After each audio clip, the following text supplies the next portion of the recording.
Ads లేకుండా latest episodes చూడండి.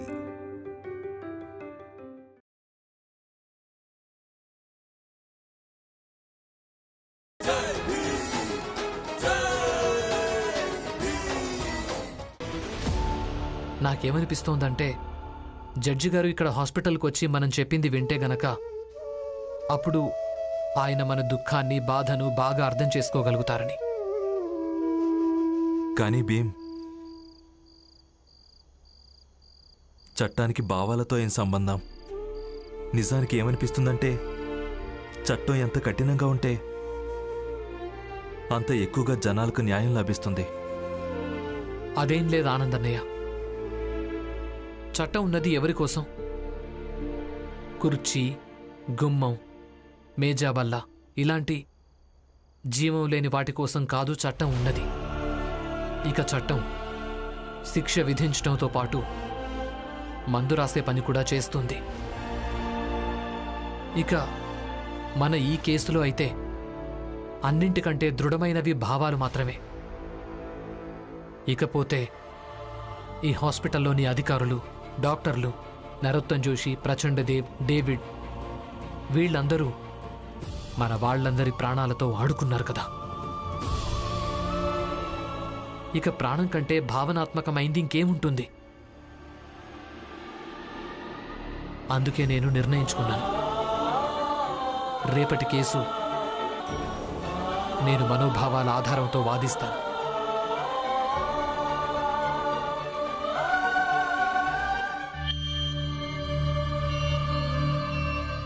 Lawyer గారు, ఈ కోర్టు నేను నా స్వహస్తాలతో మీకు తొడుగుతాను. మీరు ఇలా అనుకోండి, నా తరపున ఒక జస్ట్ అవే మీకు ఆల్ ది బెస్ట్ చెప్పడానికి.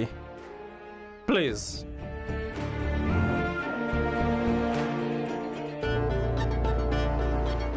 Thank you.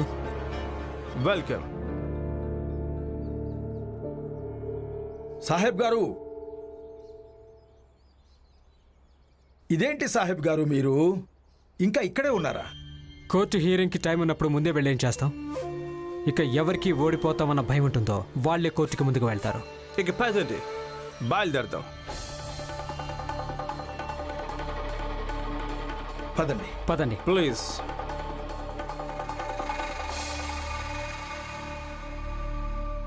అయ్యో, మీరంతా ఇక్కడే ఉండడం మంచిదైంది. అనర్థం జరిగింది.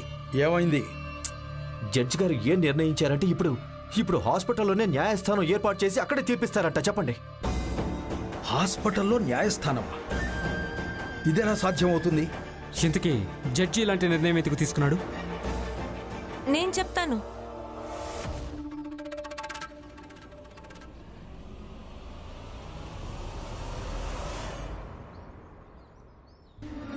నా భర్త పొద్దునే విజ్ఞప్తి పత్రం సమర్పించి వచ్చారు.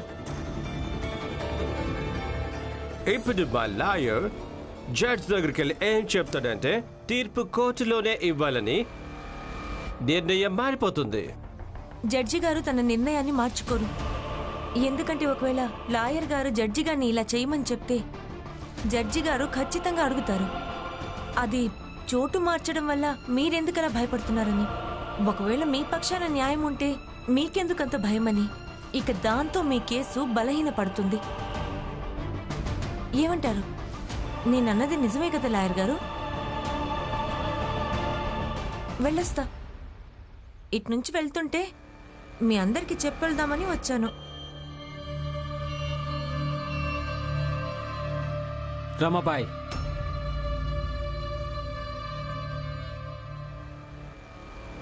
నీ పేరు ఇదే కదా? ఈ కోడ్ చూసావా? తల మెరిసిపోతుంది. ఇక దీనికి మెరుపు ఎన్నెన్నో కేసులు గెలిస్తే వచ్చింది. నా సామర్థ్యానిది, నా పేరుది, అలాగే నా ప్రతిష్టది. ఇక దీన్ని మెరుపు ముందు నీ భర్త కళ్ళు బైర్లు కమ్ముతాయి. కాళ్ళు వనకడం మొదలవుతుంది. ఈ రోజు వరకు ఓడిపోలేదు, అలాగే ఈ రోజు కూడా ఓడిపోను. ఎందుకంటే గెలవడం నా అవసరం కాదు, అలవాటుగా మారిపోయింది.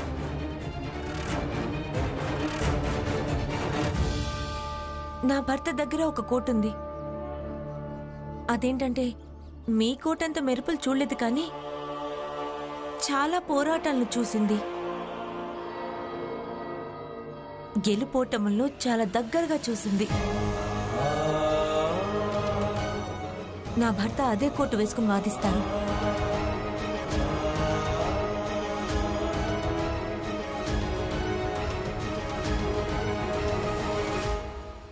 లాయర్ గారు, ఏంటిది? నిన్నటిదాకా పెద్ద పెద్ద మాటలు చెప్పారు, ఇప్పుడు ఈ రమాబాయి మాటలను వెళ్ళింది. మీరేం చెప్పారు? ఆ భీమరావును హాస్పిటల్కి దూరంగా ఉంచుతారా? చూడండి, ఆ భీమరావు హాస్పిటల్ని న్యాయస్థానంగా మార్చేశాడు. చెప్పండి, ఇప్పుడేం చేస్తారు మీరు? మీరు శాంతంగా ఉండండి. ఎప్పుడూ ప్రతికూలంగానే మాట్లాడతారు. ఇప్పుడు వాదన ఎక్కడ జరిగినా భీమ్కి నేను అక్కడే దిమ్మ తిరిగేలా చేస్తాను. పదండి.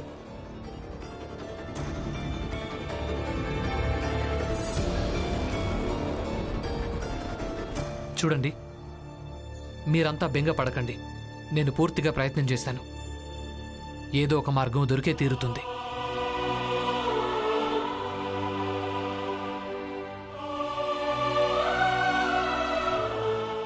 భీమ్రావ్, న్యాయస్థానం ఇక్కడే పెడతారు.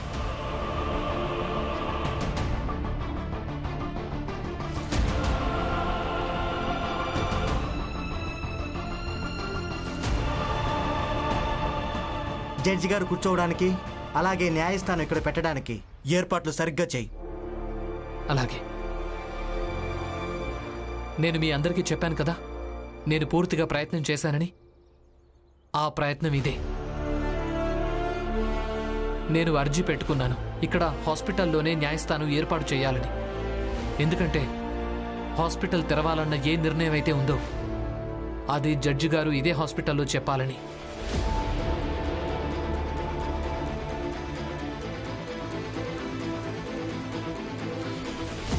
ఆనందన్నయ్య, బాబాయ్, ఇలా రండి.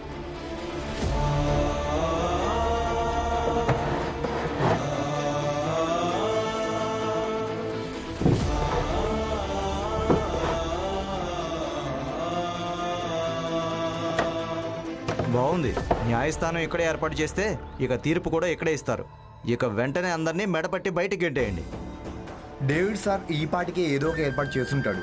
ఇక భీమరావు ఏదో పెద్ద లాయర్ ఉన్నట్టు తిరుగుతుంటాడు. ఇతనికున్న పొగరంతా అణిగిపోతుంది. ఓడిపోవడానికి సిద్ధంగా ఉండు భీమరావు. కొంచెం ఆగండి. ముందు న్యాయస్థానాన్ని మొదలు కానివ్వండి. తర్వాత చూద్దాం ఎవరు ఓడిపోతారు, ఎవరు గెలుస్తారో. చూద్దాం. ఖచ్చితంగా మనమే గెలుస్తాం.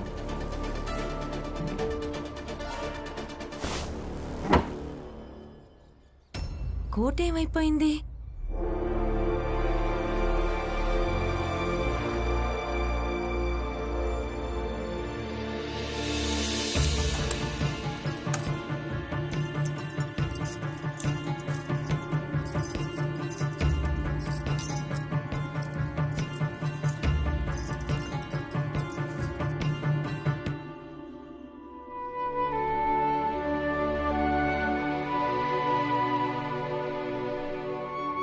అయ్యో, దీన్ని ఎలా వేసుకుంటారు?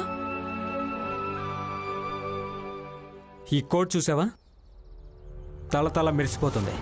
ఇక దీనికి మెరుపు ఎన్నెన్నో కేసులు గెలిస్తే వచ్చింది. ఈ రోజు వరకు ఓడిపోలేదు, అలాగే ఈ రోజు కూడా ఓడిపోను. నా భర్త దగ్గర ఒక కోట్ ఉంది. అదేంటంటే మీ కోట్ అంతా మెరుపులు చూడలేదు, కానీ చాలా పోరాటాలను చూసింది. గెలుపోటములను చాలా దగ్గరగా చూసింది. నా భర్త అదే కోటు వేసుకుని వాదిస్తారు. ఎలాగైనా సరే దీన్ని శుభ్రం చేయాలి.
చూడు బాబు, ఇక్కడేం చేస్తున్నావు? పద, కోర్టు కార్యక్రమం మొదలు కాబోతుంది. దాని గురించి ఆలోచిస్తున్నాను నాన్న. ఈరోజు నేను పూర్తిగా ప్రయత్నం చేస్తాను. ఈ కోర్టు నుంచి ఎలాంటి తీర్పు రావాలి అంటే దీని తర్వాత ఇలాంటి హాస్పిటల్లో ప్రవేశించటం కేవలం ఎంపికైన జాతులకే లభించటం కాదు, ప్రతి ఒక్కరికి లభించాలి. పద బాబు. ఆగండి.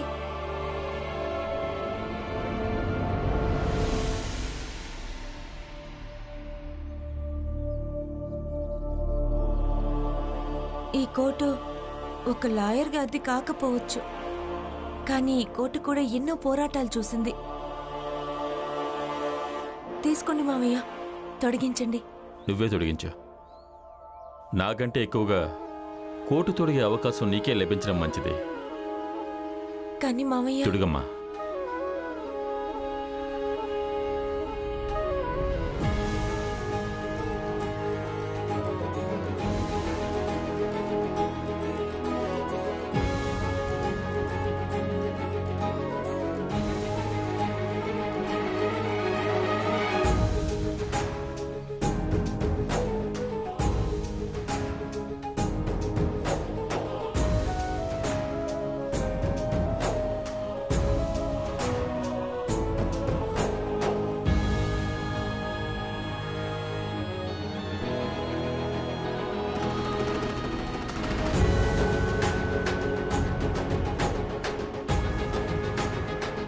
చూడు బాబు, బతుకున్నంత వరకు అంతవరకు న్యాయస్థానంలో ప్రతి పోరాటానికి వెళ్ళడానికి ముందు ఇలాంటి ఎన్ని కోర్టులనైనా కేవలం రమచేత్తోనే వేసుకోవాలి.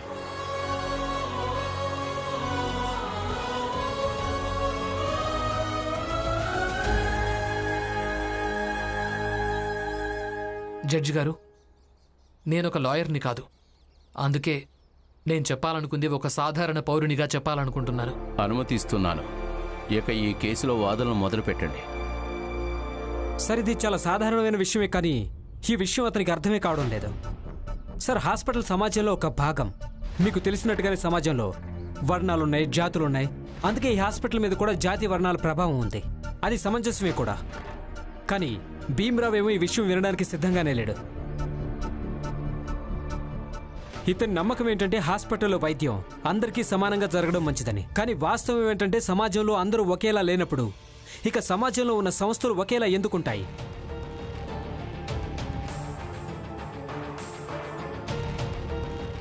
ఈ విషయంలోనే ఇతను వాదించడం మొదలుపెట్టాడు. ఇక కోపంతో ఒక డాక్టర్ని తోసి కింద పడేశాడు. ఆ కారణంగానే డాక్టర్లందరూ సమ్మెకు దిగిపోయారు. నేను ఈ చిన్న జాతి వాళ్లకు విజ్ఞప్తి చేసుకుంటున్నాను. వాళ్ళు వెంటనే ఈ హాస్పిటల్ నుంచి బయటికి వెళ్ళిపోవాలని. యాచకులలాగా ఈ హాస్పిటల్ కార్యవర్గం నుంచి ఏం ఆశించాలంటే వాళ్ళు వీళ్లకు మందులివ్వాలని. నేను చెప్పాలనుకున్నది ఇంతే.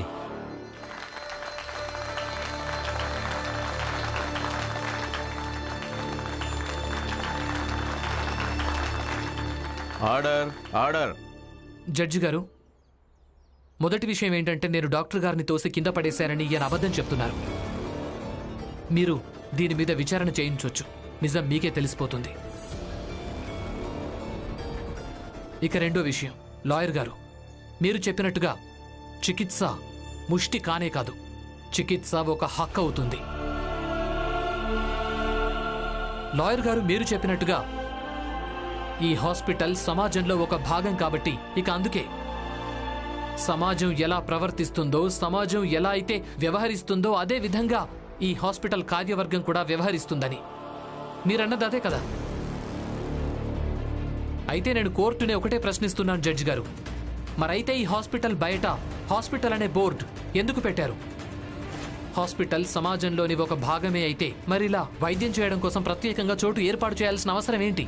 ఇక్కడికి డాక్టర్లు, నర్సుల్ని రప్పించాల్సిన అవసరం ఏంటి? ఎలాగూ పెద్ద జాతి వాళ్లకు ఎన్నెన్నో హవేలీలుంటాయి కదా, వాళ్ల జాతి వాళ్లకు వైద్యం అక్కడే చేయించుకోవచ్చుగా. మరిలా విడిగా ఈ హాస్పిటల్ వ్యవస్థ ఎందుకుంది? భీమరావు, చూస్తుంటే నీకు చట్టం మీద అవగాహన లేదనిపిస్తుంది. న్యాయస్థానాన్ని ప్రశ్నించకూడదు, న్యాయాన్ని కోరుకుంటారు. ఆయన చెప్పింది నిజమే. భీమరావు, న్యాయస్థానాన్ని ప్రశ్నించడానికి బదులు మీరు మీ వాదన వినిపించండి. చెప్పాలనుకున్నది చెప్పండి.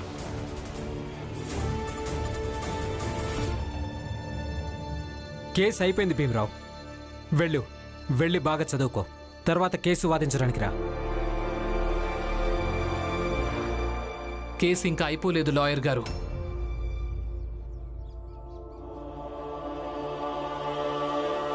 జడ్జి గారు, నన్ను క్షమించండి. మీరన్నది నిజమే.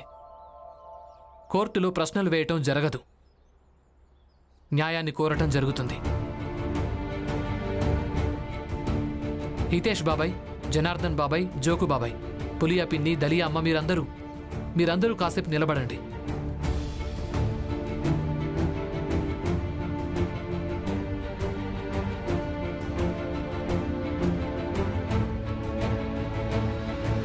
జడ్జి గారు, వీళ్ళందరినీ జాగ్రత్తగా చూడండి. వీళ్ళందరూ చెరువులోని నీళ్లు తాగడానికి వెళ్ళి ఆ చెరువులోని నీళ్లు తాగారు. ఇక అక్కడే స్పృహ కూడా తప్పి పడిపోయారు. ఎందుకు? నాకు ఈ విషయంలో న్యాయం కావాలి. తర్వాత మేం వీళ్లను ఇక్కడ హాస్పిటల్లో వైద్యం చేయించడానికి తీసుకొస్తే, కానీ డాక్టర్లు వైద్యం చేయడానికి బదులు వీళ్లను తాకకూడదన్న సాకు చెప్పి కుట్రలు చేశారు. ఎందుకు? ఈ విషయంలో న్యాయం కావాలి.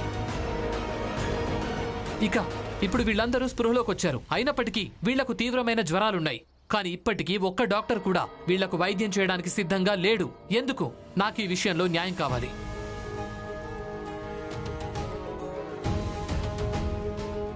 మీరు కేవలం నాకు న్యాయం చేయండి జడ్జి గారు. తర్వాత నేను మిమ్మల్ని ఒక్క ప్రశ్న కూడా అడగను. మీరందరూ కూర్చోండి.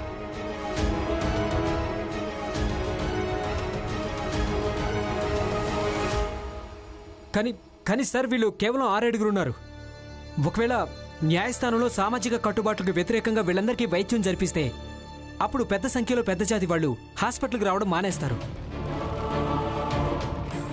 వాళ్ళ ప్రాణాలు కూడా పోవచ్చు సార్. ఇక ఇలా కూడా జరగచ్చు సార్. వాళ్ళకి కోపం వచ్చి హాస్పిటల్ విధ్వంసం కూడా చేయొచ్చు. దీంతో చాలా నష్టం కలుగుతుంది సార్. అందుకే కొంతమందిని కాపాడడం కోసం మనం పెద్ద సంఖ్యలో ఉండే పెద్ద జాతి వాళ్ళ ప్రాణాలని ప్రమాదంలో పడేయలేం సార్. అసలు మీరు ఏం మాట్లాడుతున్నారు లాయర్ గారు? మీరు ఏ ఉదాహరణ చెప్తున్నారో ఏదైనా అడవిలో జరుగుతూ ఉండొచ్చు, ఇక్కడ సమాజంలో కాదు. అడవిలో ఒక పెద్ద జంతువు ఉంటుంది, ఇక తనదే సాగుతూ ఉంటుంది. అంటే మీరేం చెప్పాలనుకుంటున్నారు? వీళ్ళందరూ పెద్ద జంతువులు అని, ఇక మేము చిన్న జంతువులాగా చనిపోవాలనా? ఎందుకంటే మీరందరూ శతాబ్దాలుగా మమ్మల్ని జంతువులుగానే భావిస్తున్నారు. కానీ అది నిజం కాదు లాయర్ గారు. మేము కూడా సమాజంలో ఒక భాగమే, అలాగే మేము కూడా మనుషులమే. ఇక ఇది సమాజం, అడవి కాదు.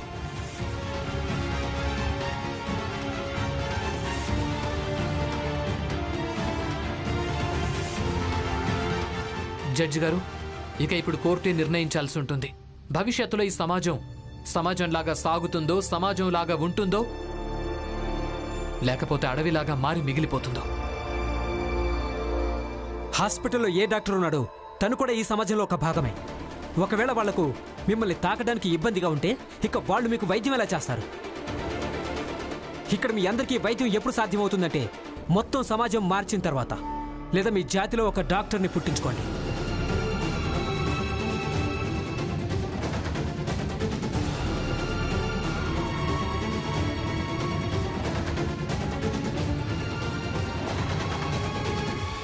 జడ్జి గారు, ఎప్పటిదాకా వీళ్ళందరికీ సమాజంలో ఒక గుర్తింపు లభించదో అంతవరకు వీళ్ళకు వైద్యం చేయడానికి ఏ డాక్టర్ కూడా బాధ్యుడు కాదు. ప్రతి ఒక్క డాక్టర్కు తనకంటూ కొన్ని నమ్మకాలున్నాయి. ఇక ఆ నమ్మకాలను రక్షించడం న్యాయస్థానం యొక్క బాధ్యత. నమ్మకాలా? ఏ విషయంలో నమ్మకాలు లాయర్ గారు? అసలు నమ్మకాలు ఎప్పుడు ఉంటాయి? జీవితం ఉన్నప్పుడే కదా.